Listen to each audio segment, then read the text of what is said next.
여제이에서 여호야김 시대의 사건을 다루고 있습니다. 정확한 이 연대는 여호야김 4년, 곧 주전 605년대의 일입니다. 오늘 말씀은 예레미야에게 지금까지 예언한 예언들을 한 두루마리에 기록하라는 그 명령이 주어지고요. 그리고 기록을 하죠. 그리고 그 말씀을 성전에서 강독합니다. 그리고 엘리야김에 의해서 이제 두루마리 일부가 오늘 말씀 이후에서 이제 파괴되는 것을 보게 되고요. 새로운 두루마리로 교체되는 작업까지가 이 36장의 내용 전반에서 다루고 있는 내용들입니다. 근데 예레미야의 구두 예언이 이제 문서 예언으로 옮겨지는 이 시기가 굉장히 중요하거든요.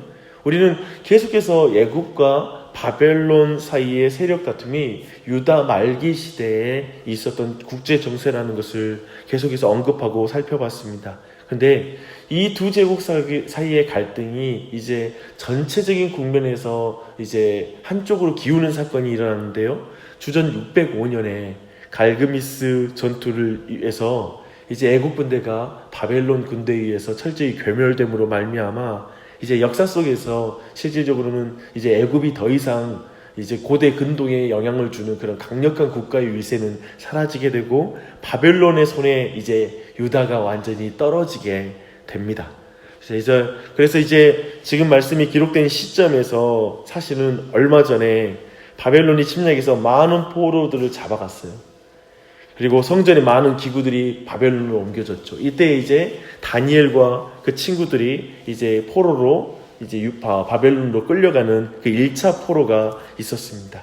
이때 이런 시기, 이런 굴욕적인 사건이 바로 이 기록의 배경이 되는 것이죠. 이 굴욕적인 사건을 말미암아 여호야김과 유다 백성들의 마음은 어땠을까요?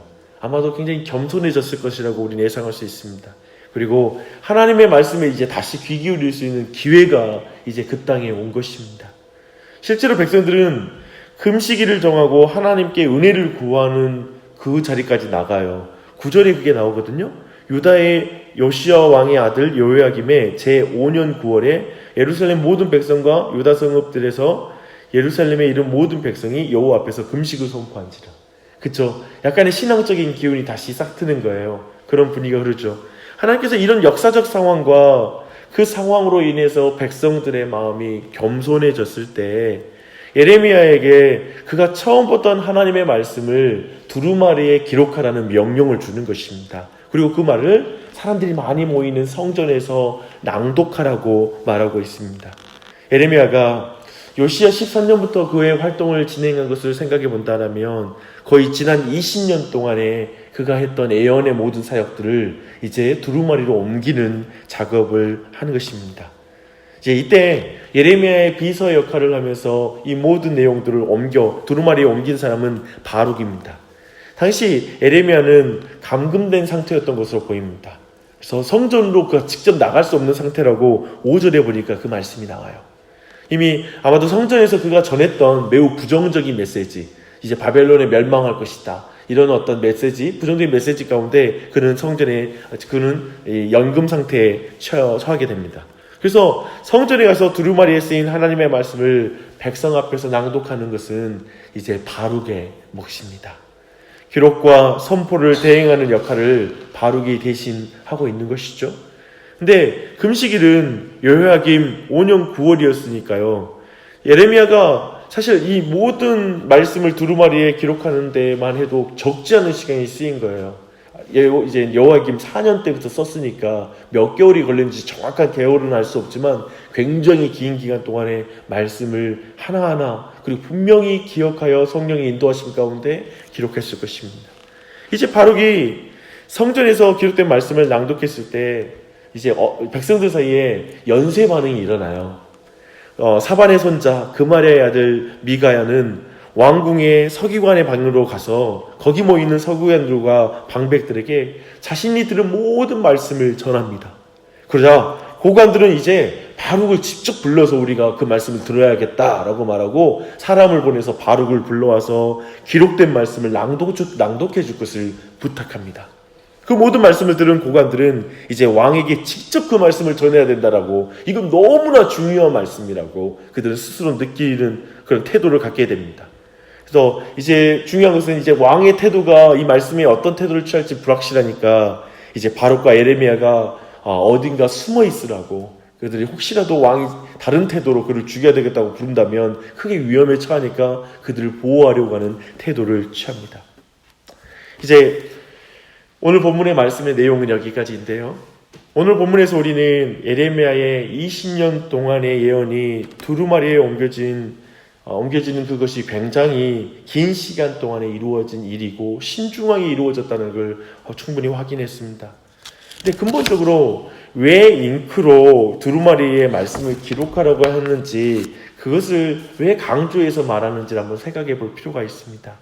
문서로 옮겨지는 이유는 동일한 말씀을 모든 시대의 모든 사람에게 전하기 위함일 것입니다. 그리고 오늘 본문의 상황으로 들어간다면 작게는 오늘 본문에서 강조하는 건 뭐냐면 하나님의 동일한 말씀 앞에 사람들의 반응을 비교하는 것이죠. 동일한 말씀에 이제 긍정적으로 반응한 사람이 오늘 여기까지 반응했던 사람들이고요. 이제 내일 말씀을 살펴볼 이제 여호야김 왕의 반응은 전혀 다르게 반응합니다. 부정적으로 반응하는 것이죠. 그리고 오늘 말씀을 통해서 확인하는 두 번째 사실은 하나님께서 역사를 움직여 하나님의 말씀을 들을 수 있는 여건을 만드신다는 거예요. 참으로 말씀도 하나님이 여건을 만들어 주실 때 우리가 듣게 되는 것 같습니다. 지금 본문 당시에 또 백성들도 예레미야가 전한 하나님의 말씀대로 북쪽에서 심판자가 온다고 그랬는데 실제로 그가 바벨론이라는 것을 그들이 느끼는 상황이 된 거예요. 그래서 더욱 예레미야가 전하는 말씀을 들어야 되겠다라는 생각이 들었겠죠. 이제 말씀이 기록됨으로 말미암아 읽고 듣는 자마다 지금 그들이 경험하는 현실이 오래전부터 하나님께서 예고하고 경고하고 거듭해서 말했던 말씀대로 이루어졌구나. 지금 이 일이 그냥 이루어진 게 아니라 하나님이 거듭해서 말씀을 전했지만 우리가 불순종하고 불순종한 결과이구나라는 걸 그들이 뼈저리게 느꼈을 것입니다. 그걸 알게 됐던 것이죠. 그래서 오늘 긍정적으로 반응하는 사람들은 이게 진짜 하나님의 말씀대로 지금 이루어진 일이기 때문에 이제 이 나라가 완전히 멸망하지 않으려면 이 말씀으로 돌아가야 한다는 그런 마음의 경각심을 가졌을 것입니다. 그래서 마치 위대한 작가의 책에서 위대한 이야기일수록 복선을 주목하잖아요. 그리고 그 복선이 나중에 실제 이야기에 나중에 어떻게 되는지를 주목하게 되잖아요. 그래서 분명 과거에 이미 예언된 말씀이 그대로 지금 이루어졌구나라는, 그래서 그 과거의 예언들을 주목하고 이제 신앙을 새롭게 하는 그런 방향으로 나아가길 또 에레미야가 원했고, 또 그러한 부분에 이제 바룩과 그리고 몇몇 사람이 그렇게 반응했다는 걸 보게 됩니다. 이렇게 기록된 말씀을 통해 말씀대로 역사 이야기를 펼치시는 하나님을 분명히 본 사람들의 반응이 뭐죠? 이것도 주목해야 돼요. 그건 연쇄 반응이에요. 참으로 은혜를 입고 역사를 통해서 하나님이 일을 이루시는 것을, 말씀을 통해서 이루시는 것을 확인하는 사람은 옆에 사람에 가서 전하는 것이죠. 그리고 그 사람이 전하고 그 사람에게 동일한 말씀이 들리도록 도와주는 것이죠.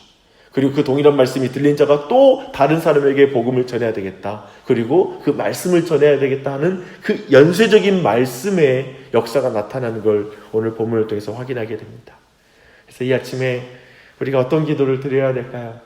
생각해 볼 때 하나님께서 정말 내 자신이, 그리고 우리의 가정이, 배우자가, 우리 자녀들이, 그리고 온 교회가 정말 하나님 말씀에 반응할 수 있는 그 자리로 우리를 이끌어 주십시오. 인도해 주십시오.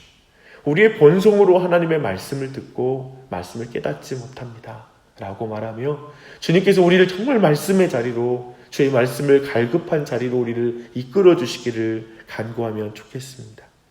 또한 교회에서 또한 기록된 하나님의 말씀, 기록된 하나님 말씀 앞에 사람들이 말씀 앞에 정말 전혀 다르게 반응할진데 우리에게 참으로 하나님의 말씀 앞에 바르게 반응하고 오늘 말씀에 정말 이 나타나는 좀 여러 사람들의 연쇄적인 반응을 한 것처럼 주님 말씀에 반응하는 은혜를 베풀어 주시옵소서. 그것도 그 말씀이 역사를 이루시는 말씀이고 말씀대로 온 역사가 이끌어져가는 그 참된 하나님의 말씀을 더욱 알아서 우리가 부지런히 과거의 말씀을 살필 수 있도록, 구약과 신약의 말씀, 기록된 말씀을 부지런히 읽을 수 있는 신앙의 자리로 우리를 이끌어달라고 또한 간구했으면 좋겠습니다.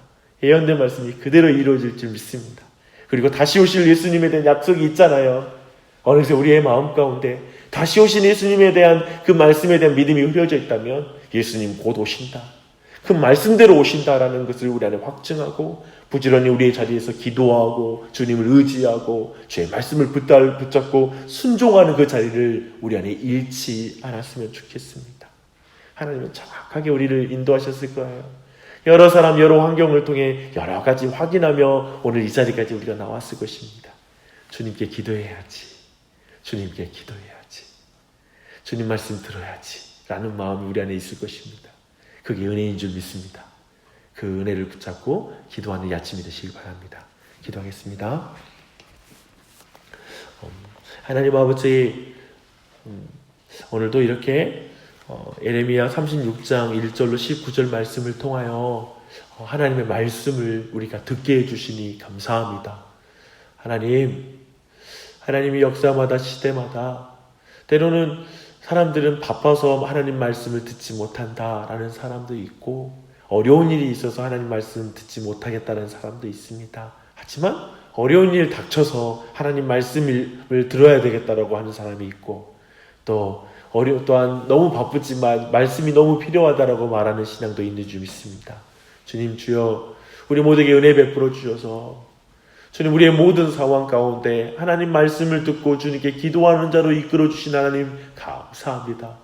우리가 더욱 우리의 환경 가운데 더욱 하나님의 말씀 앞에 서고 주의 말씀 역사 가운데 그대로 이루어지는 하나님의 말씀 역사 가운데 복선을 까시고 미리 예언의 말씀을 주시고 그 예언대로 일을 성취하시는 하나님을 우리가 더욱 믿고 알게 해주시고 장차 오실 예수 그리스도라는 그 약속 앞에 우리가 신실하게 그 예수님을 예비하며 그리고 그 예수님을 배울 날을 준비하는 신앙으로 자랄 수 있도록 은혜 베풀어 주시옵소서.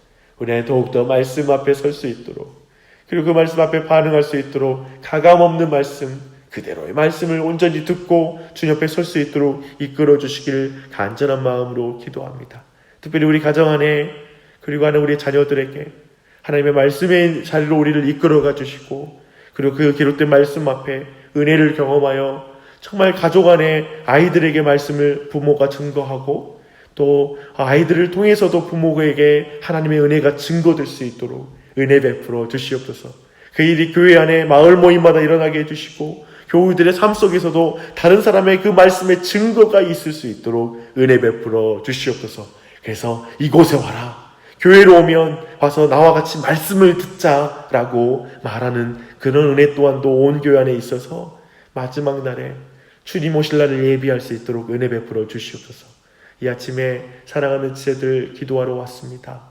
기도하는 마음, 예수님 의지하여 기도할 때 은혜 베풀어 주시고 그 마음 가운데 오늘 말씀의 은혜가 이루어지길 간절한 마음으로 기도합니다. 성령 하나님 도와주시옵소서. 예수님의 이름 받들어 기도합니다. 아멘.